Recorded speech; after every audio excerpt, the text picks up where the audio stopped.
ನಾರಾಯಣಂ ಸುರಗುರುಂ ಜಗದೇಕನಾಥಂ ಭಕ್ತಪ್ರಿಯಂ ಸಕಲಲೋಕನಮಸ್ಕೃತಂ ಚ ತ್ರೈಗುಣ್ಯವರ್ಚಿತಮಜಂ ವಿಭುಮಾದ್ಯಮೀಶಂ ವಂದೇ ಭವಘ್ನಮರಾಸುರಸಿದ್ಧವಂದ್ಯಂ ನಾರಾಯಣಂ ನಮಸ್ಕೃತ್ಯ ನರಂ ಚೈವ ನರೋತ್ತಮಂ ದೇವೀಂ ಸರಸ್ವತೀಂ ವ್ಯಾಸಂ ತತೋ ಜಯಮುದೀರಯೇ. ಸ್ವಸ್ತಿಸ್ತು ಸತಾಂ. ಹರಿ ಓಂ. ದೇವಂ ನಾರಾಯಣಂ ನತ್ವಾ ಸರ್ವದೋಷ ವಿವರ್ಜಿತಂ ಪರಿಪೂರ್ಣಂ ಗುರುಂಶ್ಚಾನ್ ಗೀತಾರ್ಥಂ ವಕ್ಷ್ಯಾಮಿ ಲೇಷತಃ.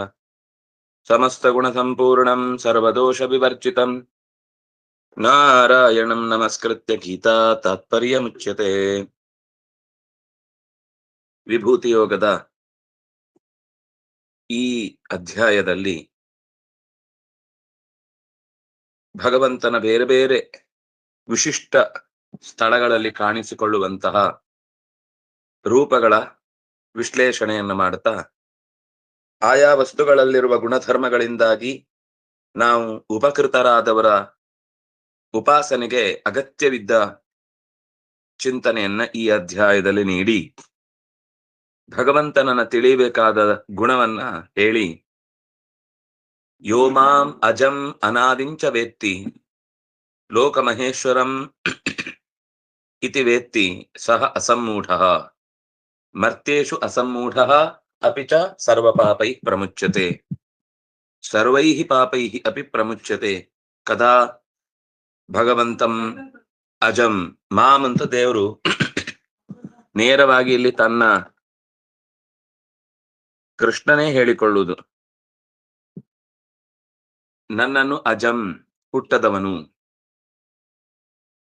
ಬಹಳ ಜನ ಈ ಕಲ್ಪಕ್ಕೆ ದೇವರು ಕೃಷ್ಣ, ಅವನು ಸರ್ವೋತ್ತಮ, ಮುಂದೆ ಅದು ಗೊತ್ತಿಲ್ಲ, ಈಗ ಹೇಳಲಿಕ್ಕೆ ಬರಲ್ಲ ಅಂತ. ಶಾಸ್ತ್ರದಲ್ಲಿ ಎಲ್ಲೂ ಕೂಡ ಈ ಕಲ್ಪಕ್ಕೊಂದು ದೇವರು, ಪಕ್ಕದ ಕಲ್ಪಕ್ಕೊಂದು ದೇವರು, ಅದರ ಪಕ್ಕಕ್ಕೊಂದು ಕಲ್ಪ ದೇವರು ಹೀಗೆ ಹೇಳಲಿಲ್ಲ ಯಾವತ್ತೂ ಕೂಡ. ದೇವರು ಎಲ್ಲದರಲ್ಲೂ ಎಲ್ಲಾ ಕಾಲದಲ್ಲೂ ಒಂದೇ ರೀತಿ. ಇಲ್ಲಾಂದ್ರೆ ಅಜಂ ಅನ್ನೋದಕ್ಕೆ ಏನರ್ಥ? ಈ ಕಲ್ಪಕ್ಕೆ ಅಂತಂದ್ರೆ ಮತ್ತೆ ಕಾಣಿಸ್ಕೊಳ್ಬೇಕು ಅಂತ ಅರ್ಥಲ್ಲ. ಗೀತೆಯನ್ನ ಓದಿ ಮಾತಾಡ್ತಾರೋ ಓದದೆ ಮಾತಾಡ್ತಾರೋ ಗೊತ್ತಾಗಲ್ಲ. ಕೃಷ್ಣ ಅಷ್ಟು ಸ್ಪಷ್ಟ ಹೇಳಿದಾನೆ, ನಾನು ಸಮಗ್ರ ಜಗತ್ತಿನ ಒಡೆಯ, ಎಲ್ಲಾ ಕಾರ್ಯಭಾರಗಳನ್ನ ನಿರ್ವಹಿಸುವವನು ನಾನೇ, ಅಹಂ ಹಿ ಸರ್ವಯಜ್ಞಾನ ಭೋಕ್ತಾ ಚ ಪ್ರಭುರೇವಚ ಇತ್ಯಾದಿ ಮಾತುಗಳಲ್ಲೆಲ್ಲ ಸ್ಪಷ್ಟವಾಗಿ ಇಡೀ ಜಗತ್ತಿನ ನಿಯಮನವನ್ನ ಮಾಡುವವನು ತಾನೇ ಅಂತ ಹೇಳ್ಕೊಂಡಿದ್ದಾನೆ. ಇಲ್ಲಿ ಅಜಂ ಹುಟ್ಟದವನು ಅಲ್ಲ. ನೀವು ದೇವತೆಗಳಿಗೂ ಕೂಡ ಅಮರ ಅಂತ ಹೇಳ್ತೀನಿ, ಸಾಯುವುದಿಲ್ಲ ಅಂತ. ಅದಕ್ಕೆ ಹೌದಾ ಅಮರರು ಅಂದ್ರೆ ಸಾಯುವುದೇ ಇಲ್ವಾ ಅಂತ ಮತ್ತೆ ನೀವು ಪ್ರಶ್ನೆ ಮಾಡಿಕೊಂಡ್ರೆ, ಇಲ್ಲ, ಅದು ಚತುರ್ಮುಖನ ಒಂದು ದಿನಕ್ಕೆ ಮಾತ್ರ, ಅಂದ್ರೆ ಅಧಿಕಾರ ಇರುವಲ್ಲಿಯ ತನಕ ಮಾತ್ರ. ಅದಕ್ಕೆ ಹೇಳಿದ್ರು ಅಲ್ಲಿ ದೇವತೆಗಳು ಹುಟ್ಟಿದ್ರು ಮತ್ತು ದೇವತೆಗಳಿಗೆ ಒಂದು ಅಧಿಕಾರದ ಮಿತಿ ಇದೆ. ನಮ್ಗೀಗ ಉಪನಿಷತ್ತಿನಲ್ಲಿ ನಚಿಕೇತನ ಹಾಗೆ ಜೀವನು ಅಮರನೇ. ಯಾಕೆಂದ್ರೆ ಅವನಿಗೆ ದೇಹದಿಂದ ಮಾತ್ರ ಅಸ್ತಿತ್ವ ಇಲ್ಲ ಅನ್ನೋದು ಬಿಟ್ರೆ, ನಿರಂತರ ಅಸ್ತಿತ್ವ ಅನ್ನೋದು ದೇಹಕ್ಕೆ ಇಲ್ಲ ಅನ್ನೋದು ಬಿಟ್ರೆ, ಉಳಿದಂತೆ ಅವನು ಕೂಡ ಅಚ್ಛೇದ್ಯ, ಅಭೇದ್ಯ, ಅಕ್ಲೇದ್ಯ, ಶೋಷ್ಯ ಇತ್ಯಾದಿಗಳು ಇದ್ದೇ ಇದೆ.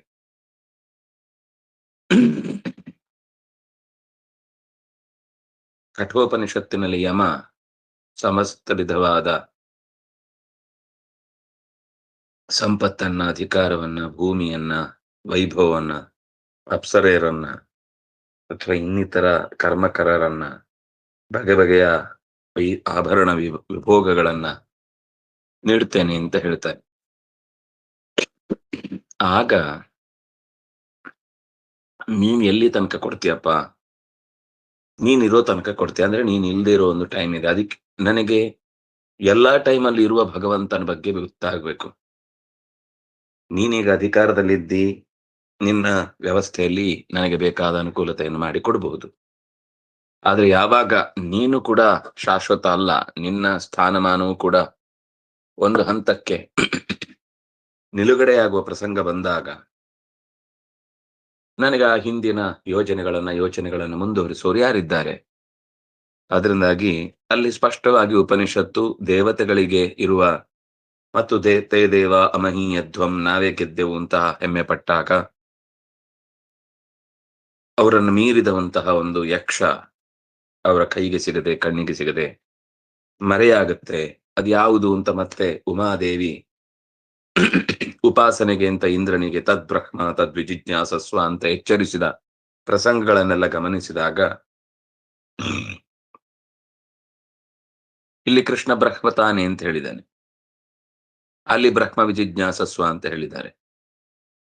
ಹೀಗೆ ನಾವು ಪೂರ್ವಾಪರಿಕಾರಗಳನ್ನು ಗಮನಿಸಿದ್ರೆ ಎಲ್ಲೆಡೆ ಒಂದೇ ಭಗವಂತನ ಚಿಂತನೆಯನ್ನು ಕೊಟ್ಟಿದೆ ಹೊರತು ಇದರ ಮೇಲೆ ಮತ್ತೊಬ್ಬ ಬ್ರಹ್ಮ ನಮ್ಗಿಂತ ಬೇರೆಯಾದ, ಅಜನಾದ, ಅನಾದಿಯಾದ, ನಾವು ಹುಟ್ಟುವವರು ಜೀವತಃ ಹುಟ್ಟಿಲ್ಲದೆ ಹೋದ್ರು ಕೂಡ ಶರೀರದಿಂದಾದ್ರೂ ಹುಟ್ಟಿದ. ಅದಕ್ಕೆ ದೇವರಿಗೆ ಅಜ ಅಂತ ಹೇಳಿದೆ. ಈಗ ₹1 ಇದ್ದವನನ್ನ ಯಾರು ಕೂಡ ಧನಿಕ ಅಂತ ಹೇಳಲ್ಲ.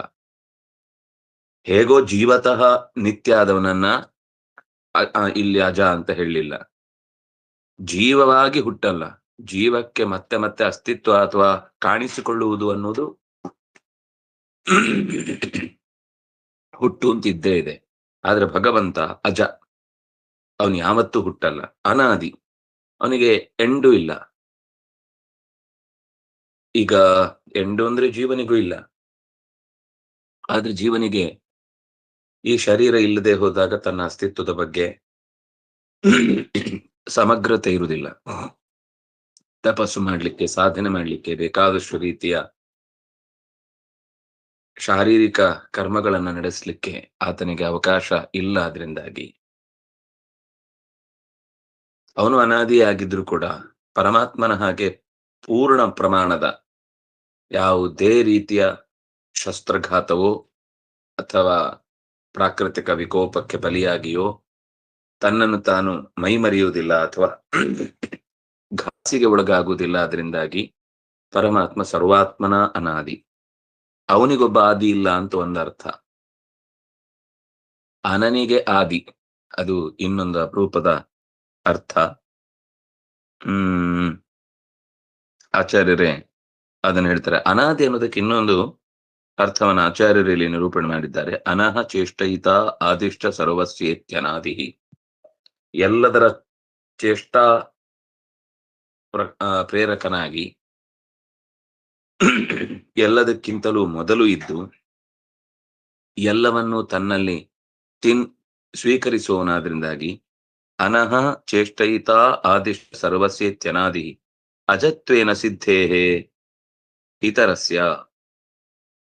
ಇತರಸ್ಯ ಅಜತ್ವೇನ ಸಿದ್ಧೇಹೇ. ಇತರರು ಅಂದ್ರೆ ಬ್ರಹ್ಮಾದಿಗಳಿಗೆ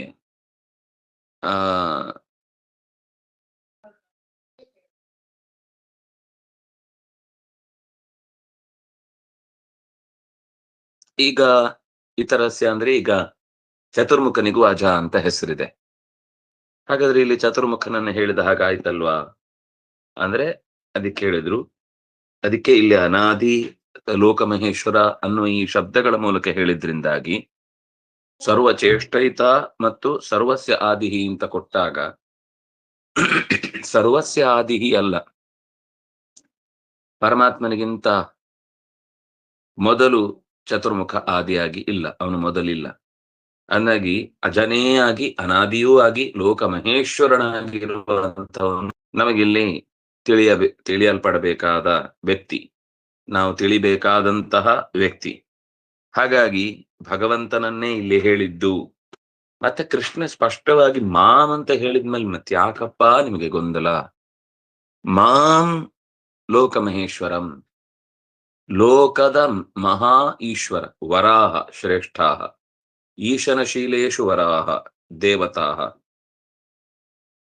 ಮಹತ್ವವನ್ನು ಕೊಟ್ಟು ಅವರಲ್ಲಿ ಶಕ್ತಿಯನ್ನು ತುಂಬಿದವ ಪ್ರಾಣಾದಿಗಳು. ಅವರಲ್ಲೂ ಕೂಡ ಇನ್ನೂ ಹೆಚ್ಚಿನ ಜ್ಞಾನವನ್ನ ತುಂಬಿ ಲೋಕದಲ್ಲಿ ಅವರನ್ನ ಹಿರಿತನಕ್ಕೆ ಬೆಳೆಸಿದವರು ಲೋಕಮಹೇಶ್ವರ, ಅದು ಪರಮಾತ್ಮ. ಲೋಕಮಹೇಶ್ವರ, ಲೋಕರು ದರ್ಶನೆ ಅಂತ. ದರ್ಶನ ಅಂದ್ರೆ ಜ್ಞಾನ.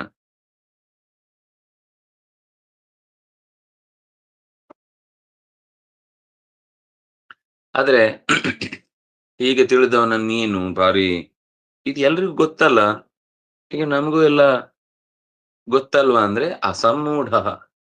ಎಲ್ಲೋ ಒಂದು ದಿವಸವೂ ಸಮುಗ್ಧಾಕಾರವಾಗಿ ದೇವರನ್ನ ನಾವು ಒಪ್ತೀವಿ, ಆದ್ರೆ ಎಷ್ಟೋ ಸರ್ತಿ ನಮ್ಗೆ ಈ ದೇವ್ರು ಯಾಕೋ ನಮ್ ಬಗ್ಗೆ ಸರಿಯಾಗಿ ಕಾಳಜಿ ತಗೊಳ್ತಿಲ್ಲ ಅಂತ ಅನ್ಸ್ತದೆ. ಅದಕ್ಕೆ ನಾವು ಯಾವ್ದ್ಯಾವ್ದು ತುಂಡು ಪುಡಿ ದೇವರುಗಳಿಗೆಲ್ಲ ಹರಕೆ ಹೊತ್ಕೊಂಡು ಕೂತಿರ್ತೀವಿ. ಅವನಂತೂ ಮಾಡಲ್ಲ ಅನ್ಸುತ್ತೆ, ಅವನ ಹತ್ರ ಫಾಸ್ಟ್ ಅಲ್ಲ, ಒಂಥರ ನಮ್ಮಲ್ಲಿ ತಪ್ಪು ಕಲ್ಪನೆ ಇದ್ದ ಹಾಗೆ, ಆಯುರ್ವೇದ ಇದ್ದ ಹಾಗೆ. ಆಯುರ್ವೇದ ಸ್ಲೋ ಅಂತ ಆಯುರ್ವೇದವೂ ಹೇಳಿಲ್ಲ, ಅಥವಾ ಆಯುರ್ವೇದದಲ್ಲಿ ಚೆನ್ನಾಗಿ ಪಳಗಿದವರು ಕೂಡ ಹೇಳಲ್ಲ. ಅದರ ಬಳಕೆಯ ವೇಗಕ್ಕೆ ನಾವೇ ಕೊಡಲಿ ಏಟು ಹಾಕಿ ಅದು ನಿಧಾನ ಅಂದ್ರೆ ಅದಕ್ಕೆ ಯಾವ ಪರ್ಮಿಷನ್ ಇಲ್ಲ. ಜಾಗತಿಕವಾಗಿ ಅದು ಬೆಳೆದು ನಿಂತು ಬಿಡುತ್ತೆ ಅನ್ನುವ ಭಯಕ್ಕೆ ಅದಕ್ಕೆ ಯಾವುದೇ ರೀತಿಯಾದ ಬೆಳವಣಿಗೆಗೆ ಪೂರಕವಾದಂತಹ ಸಾಮಾಜಿಕ ಅಥವಾ ರಾಜಕೀಯ ಆರ್ಥಿಕ ಬೆಂಬಲ ಇಲ್ಲ. ಎಲ್ಲೂ ಆಗದೆ ಇದ್ದಾಗ ಅಲ್ಲಿಗೆ ಬರುವುದು ಅಂತ ಹಾಗೆ ಬರ್ತಾರೆ ಬಿಟ್ರೆ, ನಂಬಿ ಅದರಿಂದನೇ ಎಲ್ಲಾ ರೀತಿಯ ಸಮಸ್ಯೆಗಳು ಪರಿಹಾರ ಆಗುತ್ತೆ ಅನ್ನೋದು ಒಪ್ಪುವುದಿಲ್ಲ. ಆದ್ರಿಂದ ದೇವರ ವಿಷಯದಲ್ಲೂ ಹಾಗೇನೆ, ಅವನು ಸರ್ವ ವಿಘ್ನೋಪಶಾಂತಯೇ ಅಂತಾನೆ ನಾವು ನಾರಾಯಣನ ಸ್ಮರಣೆ ಮಾಡುವಂಥದ್ದು. ಸರ್ವ ಸಿದ್ಧಿಕರಂ ಪರಂ ಸರ್ವ ಜೀವ ಪ್ರಣೇತಾರಂ ಒಂದೇ ವಿಜಯತಂ ಹರಿಂ ಸರ್ವ ವಿಘ್ನ ಪ್ರಶಮನಂ ಸರ್ವ ಸಿದ್ಧಿಕರಂ ಪರಂ ಸರ್ವ ಜೀವ ಪ್ರಣೇತಾರಂ ಒಂದೇ ವಿಜಯದಂ ಹರಿಂ. ಸರ್ವ ವಿಘ್ನ ಪ್ರಶಮಕನಾದ ಸರ್ವ ಸಿದ್ಧಿ ಪ್ರದಾಯಕನಾದ ಭಗವಂತನನ್ನ, ವಿಜಯದಂ ಜಯವನ್ನ ಒದಗಿಸಿಕೊಡುವಂತ ಹರಿಯನ್ನ ಒಂದೇ ನಮಸ್ಕರಿಸುತ್ತೇನೆ ಅಂತಾನೆ ನಮಗೆ ಪುರಾಣಗಳು ಎಚ್ಚರಿಸುವಂತಹ ಮಾತು. ಆದರೆ ಬಹಳ ಜನ ಲೋಕಮಹೇಶ್ವರನಾದ ಪರಮಾತ್ಮನ ವ್ಯಾಪ್ತಿಯನ್ನ ಸರಿಯಾಗಿ ತಮ್ಮೊಳಗೆ ನಂಬಿಕೊಳ್ಳದೆ ಮೂಢರಾಗಿ ಅಥವಾ ಸಮ್ಮೂಢರಾಗಿ ತಮಗೆ ಸಿಗಬಹುದಾದ ಅನುಕೂಲತೆಗಳನ್ನು ಕಳ್ಕೊಳ್ಳುತ್ತಾರೆ. ಆದ್ರೆ ಜ್ಞಾನಿಯಾದವನು ಅಸಮ್ಮೂಢನಾಗಿ ಸರ್ವ ಪಾಪೈ, ಎಲ್ಲ ವಿಧದ ಪಾಪಗಳು, ಅದು ಭೌತಿಕ ಪಾಪ ಇರ್ಬೋದು, ದೈವಿಕ ಪಾಪ ಇರ್ಬೋದು, ಅಥವಾ ಆತ್ಮಿಕ ಆಧ್ಯಾತ್ಮಿಕ ಪಾಪ ಇರಬಹುದು, ಅಥವಾ ವಾಚಿಕ, ಮಾನಸಿಕ, ದೈಹಿಕ, ಹೀಗೆ ಎಲ್ಲಾ ಬಗೆಯಿಂದಲೂ ಕೂಡ ಪಾಪಗಳನ್ನ ಕಳಚಿಕೊಳ್ಳುವ ಕರ್ಮ ಲೋಪದಿಂದಾಗಬಹುದು, ಅಥವಾ ಕರ್ಮ ನಂಬದೆ ಅಸಡ್ಡೆಯಿಂದ ಮಾಡಿದ್ದಿರ್ಬೋದು, ಅಥವಾ ವಿಪರೀತವಾಗಿ ಮಾಡಿದ್ದಿರ್ಬೋದು. ಈ ಎಲ್ಲಾ ತರದ ಕರ್ಮಗಳನ್ನು ಕೂಡ ಕರ್ಮ ಅಕರ್ಮ ವಿಕರ್ಮ ಎಲ್ಲ ಬಗೆಯ ಪಾಪಗಳಿಂದಲೂ ಕೂಡ ಅವನು ಅವ್ಯವಸ್ಥೆಯನ್ನ ಪರಿಹಾರ ಮಾಡಿಕೊಳ್ಬಹುದು, ಆ ಪಾಪದ ದೋಷಗಳನ್ನ ಕಳ್ಕೊಳ್ಬಹುದು. ಬುದ್ಧಿರ್ಜ್ಞಾನಮ ಸಮೋಹ ಕ್ಷಮ ಸತ್ಯಂ ದಮಶಮ ಸುಖಂ ದುಃಖಂ ಭವೋ ಭಾವೋ ಭಯಂಚ ಭಯಮೇವ ಚ ಅಹಿಂಸಾ ಸಮತಾ ತುಷ್ಟಿ ತಪೋದಾನಂ ಯಶೋ ಯಶ ಭವಂತಿ ಭಾವ ಭೂತಾನಾಂ ಮತ್ತ ಏವ ಪೃಥಗ್ ವಿಧೋ. ತುಂಬಾ ಚಂದದ ಮಾತು. ಬಹಳ ಗಂಭೀರವಾಗಿ ನಾವು ಇದನ್ನ ಮನಸ್ಸಿಗೆ ತಗೊಳ್ಬೇಕು. ಯಾಕೆಂದ್ರೆ ನಮ್ಮಲ್ಲಿ ಎಷ್ಟು ಸ್ಪಷ್ಟವಾಗಿ ನಮ್ಮ ಭಾವನೆಗಳ ನಿಯಂತ್ರಣದ ವಿಷಯದಲ್ಲಿ ಭಗವಂತನ ಕಾರ್ಯಭಾರ ದೊಡ್ಡದು ಅಂತ ಹೇಳಿದ್ಮೇಲೂ ನಾವೇ ನಮ್ಮನ್ನ ನಿಗ್ರಹಿಸಿಕೊಳ್ತೇವೆ, ಅಥವಾ ನಮ್ಮ ಥಾಟ್ ಪ್ರೊಸೆಸ್ ಅನ್ನ ನಾವು ಕಂಟ್ರೋಲ್ ಮಾಡ್ತೇವೆ ಅಂತ ಅಂದುಕೊಂಡ್ರೆ ಇದರಷ್ಟು ದಡ್ಡತನ ಮತ್ತೊಂದಿಲ್ಲ. ಅದಕ್ಕೆ ಕೃಷ್ಣ ಹೇಳಿದ ಮಾತು ಬುದ್ಧಿ ಜ್ಞಾನಂ ಅಸಮ್ಮೋಹ. ಬುದ್ಧಿ ಅಂದ್ರೆ ಗೊತ್ತು, ಕಾರ್ಯಕಾರ್ಯ ವಿನಿಶ್ಚಯ ಬುದ್ಧಿ. ಯಾವುದು ಕಾರ್ಯ ಯಾವುದು ಅಕಾರ್ಯ ಅಂತ ನಿಶ್ಚಯ ಮಾಡುದು ಬುದ್ಧಿ. ಜ್ಞಾನಂ ಪ್ರತೀತಿ, ಏನು ಲೋಕದಲ್ಲಿ ಅದರ ಬಗ್ಗೆ ತಿಳಿವಿದೆ ಅದನ್ನ ಹಾಗೆ ಗಮನಿಸುವುದು. ಜ್ಞಾನಂ ಪ್ರತೀತಿ ಬುದ್ಧಿಸ್ತು ಕಾರ್ಯಕಾರ್ಯ ವಿನಿರ್ಣಯ ಇತ್ಯಭಿಧಾನಂ. ಕೋಶದಲ್ಲಿ ಅದಿದೆ. ಏನು ಅಂತ? ಜ್ಞಾನಂ ಪ್ರತೀತಿ ಗೊತ್ತಾಗುದು ಹೀಗೆ ಅಂತ ಲೋಕದಲ್ಲಿ ಇದರ ಬಗ್ಗೆ ತಿಳುವಳಿಕೆ ಇದೆ, ವಿವರಣೆ ಇದೆ, ಅದರ ಎಕ್ಸ್ಪ್ಲನೇಷನ್ ಇದೆ. ನಮ್ಗೆ ಹೀಗೆ ತಿಳ್ಕೊಳ್ಬೇಕು ಅಂತ ಅನ್ನುವ ಒಂದು ಇನ್ಸ್ಟ್ರಕ್ಷನ್ ಇದೆ. ಅದು ಜ್ಞಾನ ಆಗುತ್ತೆ. ಇಲ್ಲಿ ಹೇಳಿದ್ದ ಮಾತು ಒಂದು ವಸ್ತುವಿನ ಜ್ಞಾನ. ಈಗ ಒಂದು ಪುಸ್ತಕ ಅಂತ ಈ ವಸ್ತುವಿನ ಜ್ಞಾನ ನನಗೆ ಹೀಗೆ ಬರಬೇಕಾದ್ರೆ ಅದರ ಹಿಂದೆ ಒಂದು ಜ್ಞಾನವನ್ನ ಪಡ್ಕೊಳ್ಳಿಕ್ಕೆ ಬೇಕಿರುವ ಒಂದು ಪ್ರೊಸೀಜರ್ ಇದೆಯಲ್ಲ, ಅದು ಪ್ರೇರಕನಾಗಿ ನಾನೇ ನಿಂತು ಮಾಡಿ ಆ ಪ್ರೊಸೀಜರ್ ಇಂದ ತಿಳಿದು ಬಂದ ಏನು ಅರಿವಿದೆ ಅದು ನನ್ನಿಂದಲೇ. ಅಸಮೋಹ, ಮೋಹಕ್ಕೆ ಒಳಗಾಗದೆ, ಅದು ಸಮೋಹಕ್ಕೆ ಒಳಗಾಗದೆ ನಾವು ಜಾಗ್ರತೆಯಲ್ಲಿರಬೇಕು ಅಂತಂದ್ರೆ ಶಮೋಮನ್ನಿಷ್ಠತಾ ಬುದ್ಧೇ ದಮ ಇಂದ್ರಿಯ ನಿಗ್ರಹ. ಭಾಗವತದಲ್ಲೇ ಬಂದ ಮಾತು ಶಮ ದಮ ಅಂತ ಬಂತು. ಅದರಿಂದಾಗಿ ಅದನ್ನ ಒತ್ತು ಕೊಟ್ಟು ಬಿಡಿಸಿ ಹೇಳ್ತಾ ಇದ್ದಾರೆ.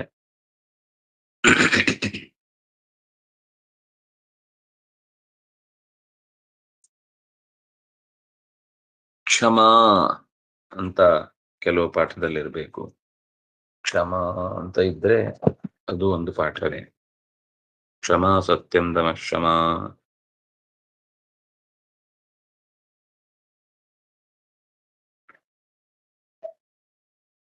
ಅಂದ್ರೆ ಭಗವಂತ ವಿಭೂತಿಯನ್ನ ಪರಿಚಯ ಮಾಡಿಕೊಡುವಾಗ ಎಲ್ಲಿ ಅವನ ಪ್ರವೇಶ ಇದೆಯೋ ಅದನ್ನು ನಾವು ತಿಳ್ಕೊಂಡು ಬಿಟ್ರೆ ಆವಾಗ ನಮ್ಮ ಎಷ್ಟೋ ಚಿಂತನೆಗಳು ಸ್ಪಷ್ಟ ಆಗುತ್ತೆ ಅನ್ನೋ ದೃಷ್ಟಿಯಿಂದ ಅದು ಕ್ಷಮಃ ಅಂತ ಬಿದ್ದಿದೆ. ಅದು ಕ್ಷಮಾ ಅಂತ ಆಗ್ಬೇಕು. ಕ್ಷಮಾ ಸತ್ಯಂ ದಮ ಶಮ. ಆ ಶ್ಲೋಕದ ಪಾಠದಲ್ಲಿ ಕ್ಷಮಃ ಅಂತ ಇದೆ, ಅದು ಕ್ಷಮಾ ಆಗ್ಬೇಕು. ಕ್ಷಮಾ ಸತ್ಯಂ ದಮ ಶಮಃ ಸುಖಂ ದುಃಖಂ ಭವೋ ಭಾವೋ ಭಯಂಚ ಅಭಯಮೇವ ಚ. ಹಾಗಾಗಿ ವಿವೇಕ ಅಂದ್ರೆ ಒಳಗಿನ ವಿಷಯಗಳನ್ನ ಕಾರ್ಯಕಾರ್ಯಗಳನ್ನ ನಿಯಂತ್ರಿಸುವಂತಹ ಶಕ್ತಿ. ಜ್ಞಾನಂ ಅರಿವು. ಅಸಮೋಹ, ಕೆಟ್ಟದ್ದನ್ನು ಬಯಸದೇ ಇರುವುದು, ಸರಿಯಾದ್ದನ್ನು ಒಪ್ಪಿಕೊಳ್ಳುವುದು.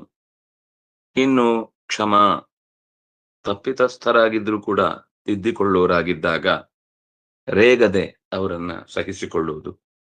ಒಳ್ಳೆ ಗುಣಗಳು ತುಂಬಾ ಇದ್ದಾಗ ಕೆಟ್ಟ ಗುಣಗಳನ್ನ ನಾವೇನು ಅಂದ್ರೆ ತುಂಬಾ ಕೆಟ್ಟವರಿದ್ರೆ ಅವ್ರನ್ನ ಕ್ಷಮಿಸ್ಬಿಡ್ತೀವಿ. ತುಂಬಾ ಒಳ್ಳೆಯವರಿದ್ರೆ ಒಂದು ಸಣ್ಣ ತಪ್ಪು ಮಾಡಿದ್ರೆ ಸಿಕ್ಕಾಪಟ್ಟೆ ಸಿಟ್ಟು ಮಾಡ್ಕೊಳ್ತೀವಿ. ನಿಜವಾಗಿ ಈ ವಿಷಯದಲ್ಲಿ ನಮ್ಮಲ್ಲಿ ಗುಣಗಳು ಬಹಳ ಇದ್ದಲ್ಲಿ ನಮ್ಮ ಕ್ಷಮೆಯು ಹೆಚ್ಚಬೇಕು. ಆದ್ರೆ ಎಚ್ಚರಿಸುವುದು ತಪ್ಪಲ್ಲ, ಅಥವಾ ಅದರ ವಿಷಯದಲ್ಲಿ ತಿಳುವಳಿಕೆ ಬರುವಂತೆ ಮಾಡುವುದು ತಪ್ಪಲ್ಲ. ಆದ್ರೆ ತಪ್ಪಿಗರ ಮೇಲೆ ರೇಗದೆ ಇರುವುದು. ಇನ್ನು ಸತ್ಯಂ ದಿಟ್ಟ ನಡೆ, ದಮಃ ಇಂದ್ರಿಯ ನಿಗ್ರಹ, ಶ್ರಮಃ ಭಗವಂತನಲ್ಲಿ ಅನಿತರ ಸಾಧಾರಣ ನಿಷ್ಠೆ, ಸುಖ ಗೊತ್ತು ದುಃಖ ಗೊತ್ತು, ಭವ ಹುಟ್ಟು, ಭಾವ ಅದು ಹುಟ್ಟಿದ ಮೇಲೆ ಇರುವುದು ಅಂತ. ಆದ್ರೆ ಇಲ್ಲಿ ಹುಟ್ಟು ಭವೋ ಭಾವೋ ಅಂತ ಇರುವುದರಿಂದ ಭವ ಅಭಾವ ಅಂದ್ರೆ ಸಾವು, ಭಯಂ ಅಂಜಿಕೆ ಹೆದರಿಕೆ, ಅಭಯಮೇವಚ ಅದರ ಪುಕ್ಕನ್ನ ಕಳೆದುಕೊಳ್ಳುವಂತಹ ಕಿಚ್ಚು. ಇನ್ನು ಅಹಿಂಸಾ ನೋಯಿಸದೇ ಇರುವುದು, ಸಮತಾ ಇನ್ನೊಬ್ಬರ ಮೇಲೆ ತಪ್ಪು ಹೊರಿಸಿ ನಾನು ಸೇಫು ಅಂತ ಭಾವಿಸುವುದು, ಅಥವಾ ತಪ್ಪು ಮಾಡದೇ ಇದ್ದವರಿಗೆ ತಪ್ಪಿತಸ್ಥರು ಅನ್ನೋ ಶಿಕ್ಷೆಯನ್ನು ಕೊಡುವುದು. ಈ ತರ ಪಾರ್ಶಿಯಾಲಿಟಿ. ಆಮೇಲೆ ತಪಃ ತುಷ್ಟಿ. ತುಷ್ಟಿ ಅಂದ್ರೆ ತಣಿವು, ತೃಪ್ತಿ. ಸಾಕು, ಇಷ್ಟು ಕೊಟ್ಟದ್ದು ದೇವರು ಬೇಕಾದಷ್ಟು ಆಯ್ತು. ತಪಸ್ಸು. ಆಮೇಲೆ ಗೊತ್ತು, ತಪಸ್ಸು ಅಂದ್ರೆ ದೇಹದಂಡನೆ, ಮಾನಸಿಕ ಚಿಂತನೆ, ನಿರಂತರ ಒಳಿತಿನ ಚಿಂತನೆ. ದಾನಂ ಹೆಚ್ಚಿದ್ದದ್ದನ್ನ ಅಗತ್ಯ ಇದ್ದದನ್ನ ಅಗತ್ಯ ಇದ್ದವರಿಗೆ ಕೊಡುಗೆ ಅಂತ ಲೆಕ್ಕ. ಕೊಡುಗೆ ಅಂದ್ರೆ ಅದರ ಮೇಲೆ ಪ್ರತಿಕ್ರಿಯೆಯಾಗಿ ಏನೋ ಲಾಭ ಪಡೆದ್ರೆ, ಓಟುಗೆಸ್ಕರ 5,000 ಕೊಟ್ರೆ ಅದು ದಾನ ಆಗುದಿಲ್ಲ, ವ್ಯಾಪಾರ ಆಗುತ್ತೆ. ಆಮೇಲೆ ಭವಂತಿ ಭಾವ ಭೂತಾನ, ಯಶಃ ಅಯಶಃ, ಒಳ್ಳೆಯ ಹೆಸರು ಕೆಟ್ಟ ಹೆಸರು ಎರಡೂ ತರದ ಸಮಸ್ಯೆಗಳು ನಮಗೆ ಲೋಕದಲ್ಲಿ ಅನುಭವಕ್ಕೆ ಬರುತ್ತೆ. ಈ ಎಲ್ಲ ಚಟುವಟಿಕೆಗಳು ಕೂಡ ದಾನ ಮಾಡಬೇಕು ಅನ್ನೋ ಬುದ್ಧಿ ಕೊಡುವುದಾಗಿರ್ಬೋದು, ಏನೋ ಕೆಲವೊಮ್ಮೆ ಯಾರಿಂದಲೋ ಕೆಟ್ಟ ಹೆಸರು ಬರುವುದಿರ್ಬೋದು, ಅಥವಾ ನಾವು ಇನ್ನೊಬ್ಬರನ್ನ ಚೆನ್ನಾಗಿ ಹೊಗಳಿ ಅವರನ್ನ ಗುರುತಿಸಿ ಅವರ ಗುಣವನ್ನ ಸಾರುವುದಿರ್ಬೋದು. ಇದೆಲ್ಲವೂ ಕೂಡ ಮತ್ತ ಏವ ಪೃಥಗ್ ವಿಧ. ಪೃಥಕ್ ಈ ಒಂದನ್ನು ಪ್ರೆಸ್ ಮಾಡಿ ಎಲ್ಲನೂ ಹೋಗ್ಲಿ ಅಂತ ಆ ರೀತಿ ಅಲ್ಲ, ಪೃಥಕ್ ಪ್ರತ್ಯೇಕವಾಗಿ ಇಷ್ಟು ಹೇಳಿದ ಗುಣಗಳೆಲ್ಲವೂ ಕೂಡ ನನ್ನಿಂದಲೇ ಪ್ರಕಟಗೊಳ್ಳುವುದು ಅನ್ನುವ ಈ ಮಾತನ್ನ ಇಷ್ಟು ಪಡಿಸಿದ್ದಾನೆ. ಅಲಂ ಬುದ್ಧಿ ತಥಾ ತುಷ್ಟಿ. ತುಷ್ಟಿ ಅಂದ್ರೆ ಏನು? ತೃಪ್ತಿಯೇ ತೃಷ್ಟಿ. ಅಲಂ ಬುದ್ಧಿ ಅಂದ್ರೆ ಸಾಕು. ಇದೊಂದು ಬರದೇ ಇದ್ರೆ ಉಳಿದದ್ದು ಎಷ್ಟು ಬಂದ್ರೂ ಕೂಡ, ಈಗ ಜ್ಞಾನ ಬರುವ ವಿಷಯದಲ್ಲಿ ಅಥವಾ ಭಕ್ತಿ ಮಾಡುವ ವಿಷಯದಲ್ಲಿ ಇದು ಹೇಳಿದ್ದು ಲೌಕಿಕವಾದಂತಹ ಸಂಪತ್ತಿನ ಬಗೆಗೆ ಅಥವಾ ಲೌಕಿಕವಾಗಿ ನಾವು ಮಾಡುವ ಚಟುವಟಿಕೆಗಳ ಬಗೆಗೆ. ಇಷ್ಟು ದಕ್ಕಿದ್ದು ದೇವರು ಕೊಟ್ಟಿದ್ದಾನೆ, ಕೊಡೋದಿದ್ರೆ ಅವನೇ ಇನ್ನಷ್ಟು ಕೊಡ್ತಾನೆ. ಇದೇನಂದ್ರೆ ನಮ್ಗೆ ದೇವ್ರ ವಿಷಯದಲ್ಲಿ ತೃಪ್ತಿ ಮಾಡ್ಬೇಕು, ಸಾಕಪ್ಪ ಇನ್ನಷ್ಟು ದೇವ್ರ ಬಗ್ಗೆ ತಿಳ್ಕೊಂಡು ನಂಗೆ ಬೇಕಾದ ತಿಳಿದಾಗಿದೆ, ಇನ್ನು ದೇವ್ರು ಮಾತ್ರ ಕೊಡೋದೇ ಬಾಕಿ ಇದೆ ಅಂತ. ಹಾಗಲ್ಲ ಅನ್ನೋದನ್ನ ಆಚಾರ್ಯರು ನೆನಪಿಸಿದ್ದಾರೆ. ಅಲಂಬುದ್ಧಿ ಆ ತುಷ್ಟಿ, ಇದು ಆ ತುಷ್ಟಿ ಶಬ್ದದ ಅರ್ಥ.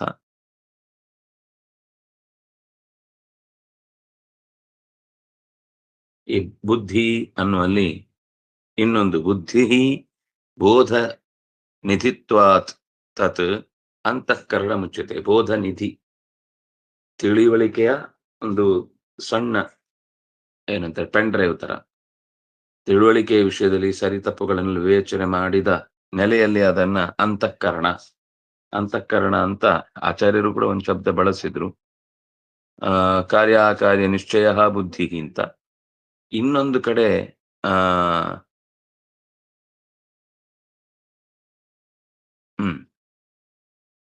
ಇಲ್ಲಿ ಅಂತೂ ಅಂತಃಕರಣ ಶಬ್ದದ ವಿವರಣೆಯನ್ನ ಶಬ್ದ ನಿರ್ಣಯದಲ್ಲಿ ಬಂದದ್ದನ್ನ ನೀಡಿದ್ದಾರೆ. ಮತ್ತೆ ನಾಳೆ ಮುಂದಿನ ಶ್ಲೋಕದ ಅನುಸಂಧಾನ ಮಾಡೋಣ. ಶ್ರೀ ಹರಿಪ್ರಿಯತಾಂ ಶ್ರೀ ಕೃಷ್ಣ.